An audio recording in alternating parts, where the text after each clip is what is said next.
Hey there. Thanks for joining me today. We're going to talk about antibiotics. What they actually do, how they help us fight infections, and why you've probably heard warnings about antibiotic resistance. This is one of those topics that sounds complicated, but once you break it down, it's surprisingly easy to understand. Let's start with the basics. Antibiotics are medicines designed to fight bacterial infections. That's it. They are tools made specifically to deal with bacteria that can make us sick. Things like strep throat, certain ear infections, some pneumonias, and many urinary tract infections are caused by bacteria, and antibiotics are often used to treat them.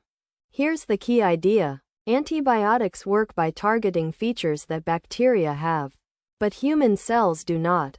Bacteria are living organisms, but they're very different from our own cells.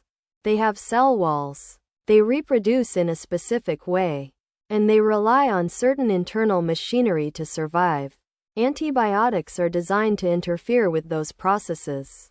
Some antibiotics damage the bacterial cell wall, causing the bacteria to leak and fall apart. Others stop bacteria from making proteins they need to grow and reproduce. Some interfere with bacterial DNA, so the bacteria can't copy themselves. Your own cells don't have these same structures or processes, which is why antibiotics can attack bacteria without destroying your body at the same time. A helpful analogy here is to imagine bacteria as houses made of bricks, while your cells are like tents.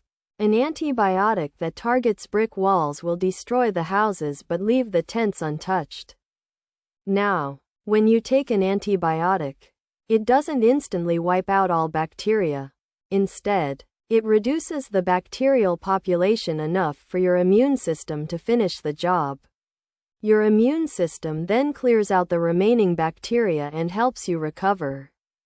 This is why you're usually told to finish the full course of antibiotics. Even if you start feeling better. Feeling better doesn't always mean all the bacteria are gone. Let's look at a couple of everyday examples to make this clearer. First example. Imagine weeds growing in a garden. The antibiotic is like a weed killer that weakens or kills most of the weeds. But your immune system is the gardener that pulls out what's left. If you stop spraying too early, some weeds may survive and grow back. Second example. Think of bacteria as copies of a bad instruction manual being printed over and over. Antibiotics jam the printing machine so fewer bad manuals get made. The immune system then removes the remaining ones. Third example. Picture bacteria as a group of burglars breaking into a building. The antibiotic disables their tools, slowing them down, while your immune system acts as security that escorts them out. So if antibiotics are so effective, why do we hear so much about antibiotic resistance?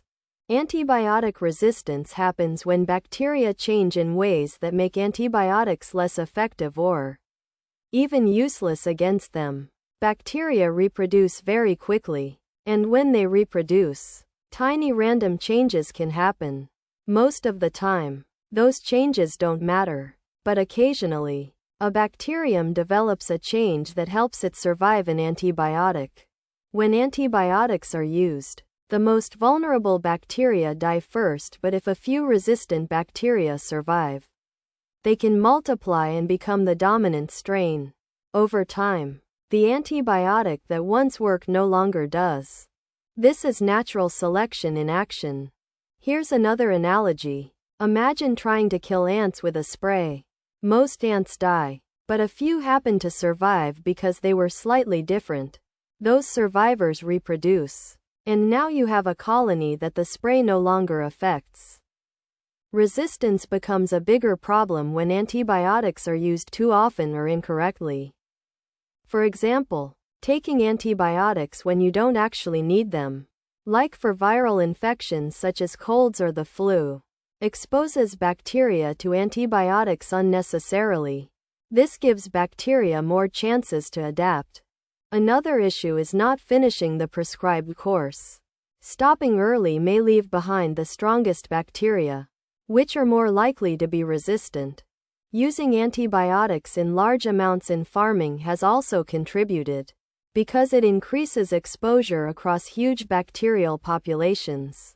Now let's clear up some common misconceptions. Misconception number 1. Antibiotics work against viruses. They do not. Antibiotics only work on bacteria.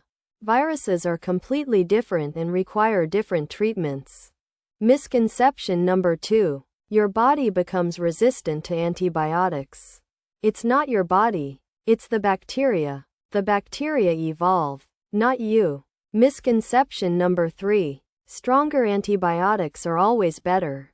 Stronger isn't always necessary and can actually speed up resistance if used when not needed.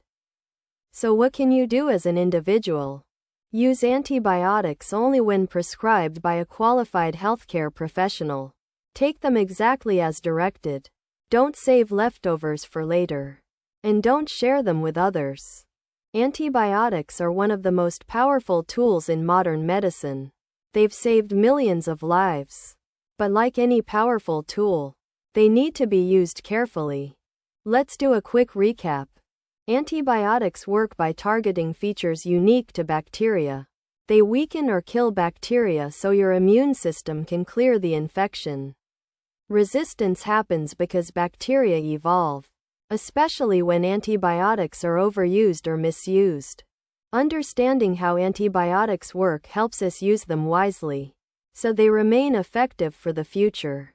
If this video helped make the topic clearer, let us know in the comments.